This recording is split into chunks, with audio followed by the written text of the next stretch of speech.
So I wanted to apologize if this format, if this setup doesn't quite work. I have Spectrum Internet, which means that about 30% of the time I don't have internet, and about 20% of the time it's just very bad connection. So half the time I've got 100% of what I pay for, but that's okay because what I wanted to talk about today wasn't so much a poetry review or a short story review or something about a novel, anything like that.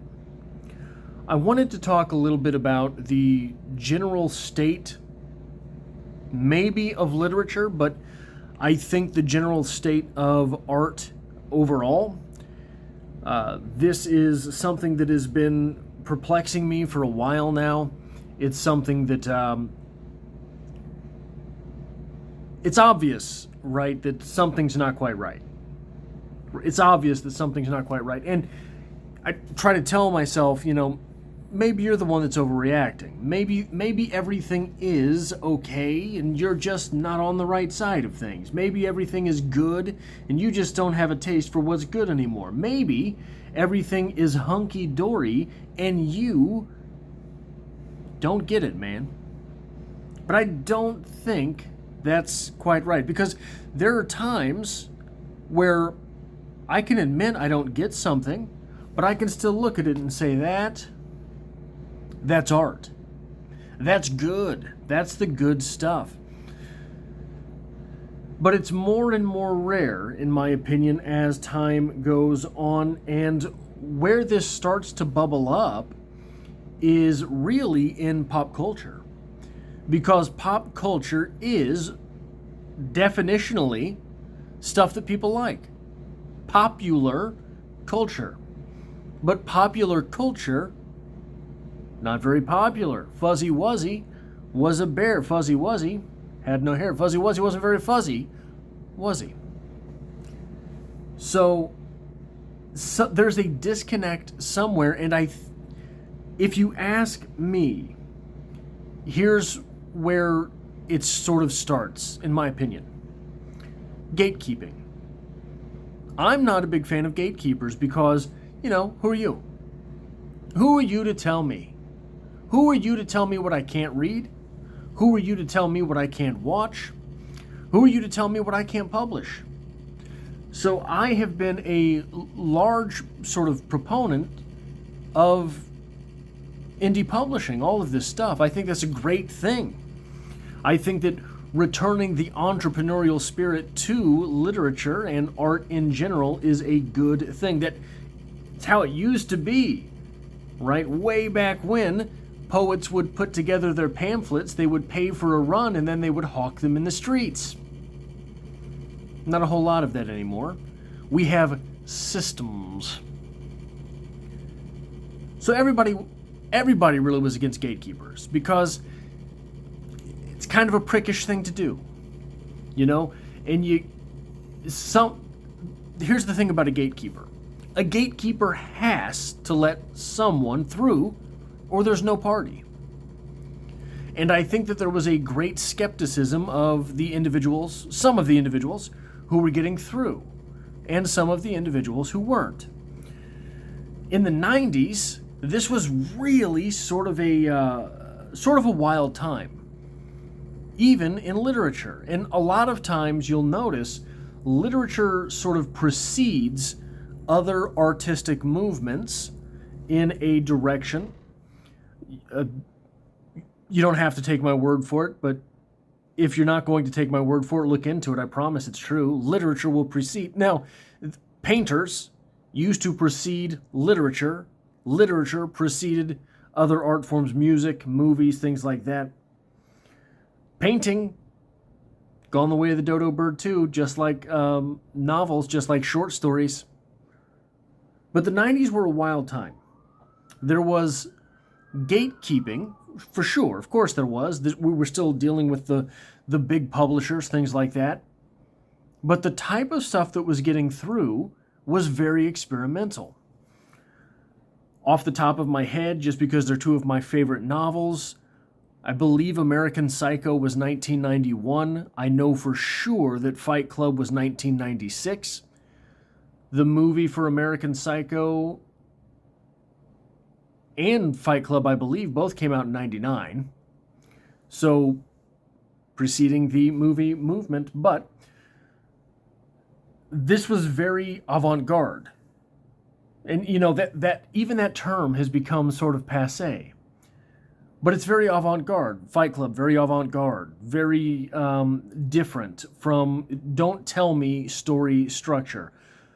One of the things that Bret Easton Ellis has made sure to say in different interviews is that one of the things that he learned in college when he was writing novels was that you don't write about the music of our time because it's not proper.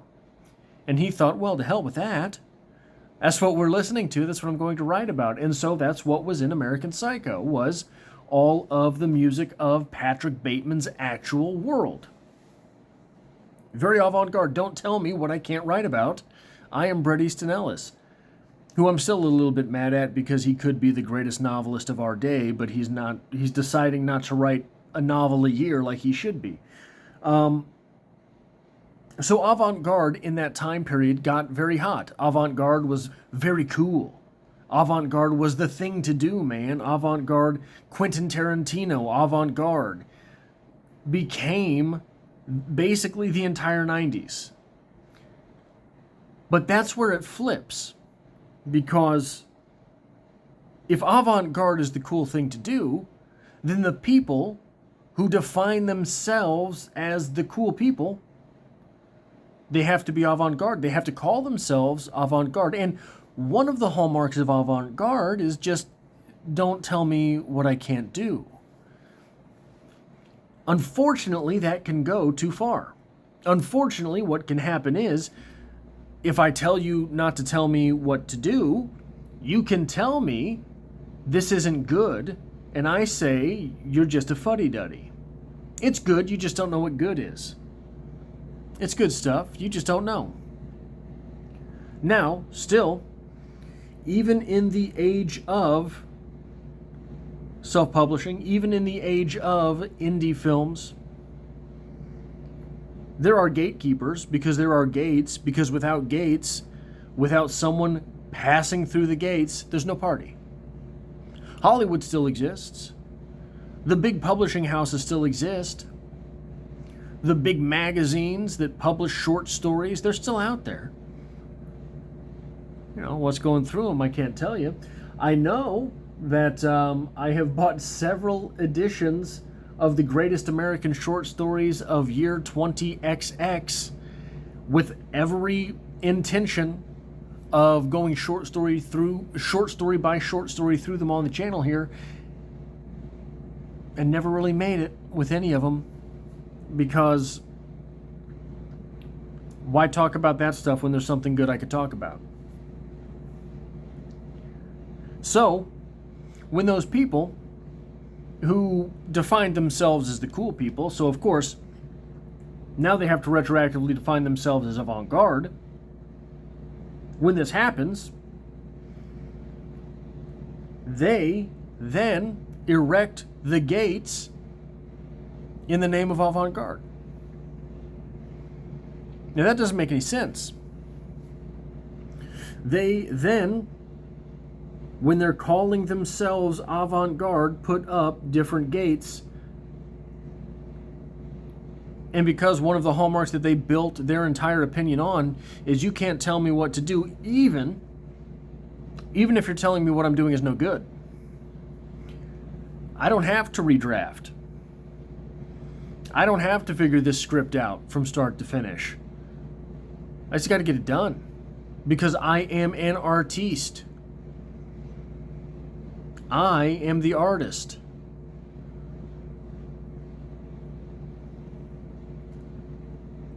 And I think it's a wayward claim, right?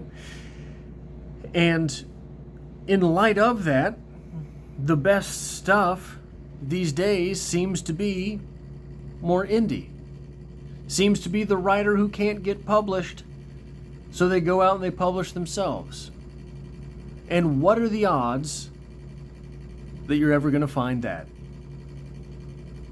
What are the odds? So I think, and maybe this is all crackpot theory, I think that's part of what's wrong with art today.